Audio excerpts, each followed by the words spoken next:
Oh, look at that. Don't be afraid of the spatchcocking. Bespoke a little bit of heat here. Thank you to my great friends at House of X. I'm using Cattleman's Grill here, the go-to for all chicken seasonings. This is what is going to be in our marinade.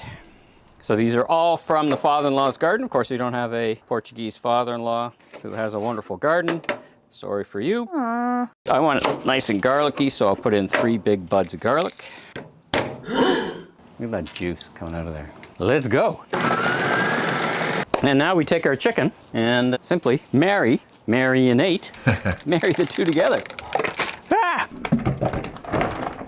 Oh, look at that. Oh, all right, let's get this positioned properly.